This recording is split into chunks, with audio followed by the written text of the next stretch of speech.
So my name is James Yochem, and I'm the copyright coordinator for Conestoga College, and I've been working at the college in copyright for almost 10 years.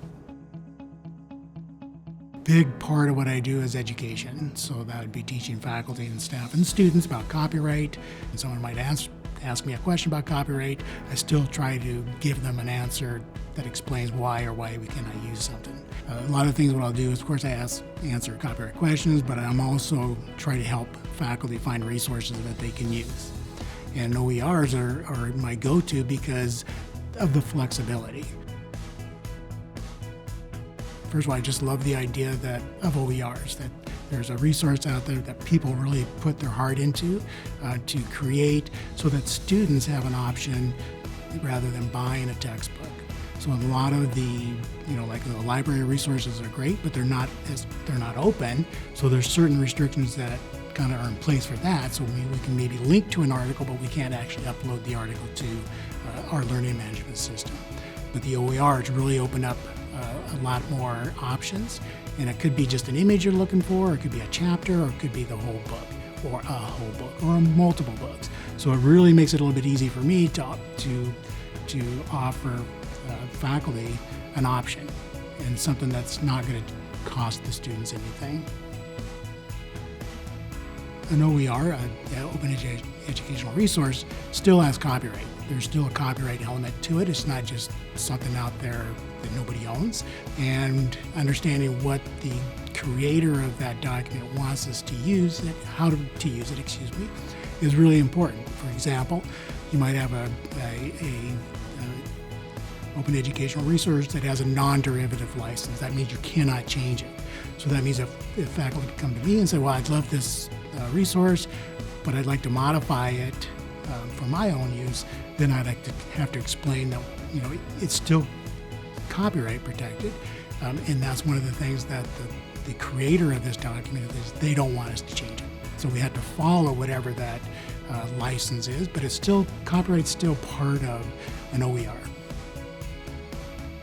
Typically, they use a Creative Commons license, and there's different types of Creative Commons licenses.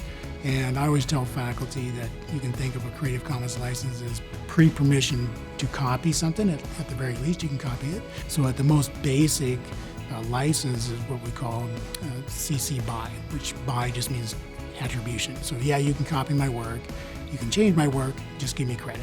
So that's kind of what that is. And then it moves up to a little bit more and more, I guess, sort of like how you can almost think of restrictions. So you could have something where you still have to do attribution, but you can't change it. You cannot change it. You have to use it the way it is. There's one that we use a lot. It's called share alike. And what share alike is, to me, is the heart of OERs, or open educational resource. What it means is, yeah, you can take my work that I created that has the Creative Commons share alike license, and you can adapt it. You can make it fit your needs, but you have to have the same license on your resource that I had on mine. So it's really, that to me is the heart of what an OER is this sharing and building upon other people's work. You can go to the Creative Commons. If you do a Google search for Creative Commons license, it's going to take you to the actual license, and you can see what they are. But if you want to have a better understanding of what we can do with some of this material, you definitely can stop off the library. Well, definitely they can come talk to us at the library, me, and understanding what you can do and how an open educational resource is different than something that's behind a paywall, a resource that's behind a paywall where you have to pay to get to it, or a textbook that you have to pay to get to it. So understanding the difference between those two is really important when you are doing or either using an OER or wanting to create an OER or to modify an OER. It would just be a conversation. So I would want to know what it is they're envisioning, what resource do they want to use, how do they want to use it?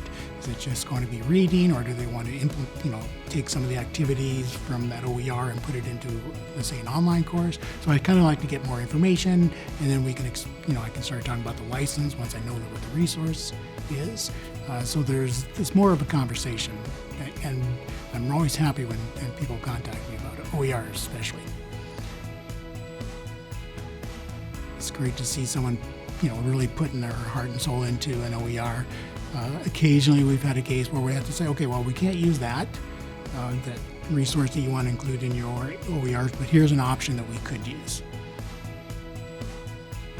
Well, it really depends on you to some extent. There might be funding involved where there's a certain license that you have to use, but it really just depends on, I guess, how open you want and whether you want someone to modify your work or not. Some people don't. They want to keep it the way it is. So it depends on what you're making, what you're creating, and what you want to share.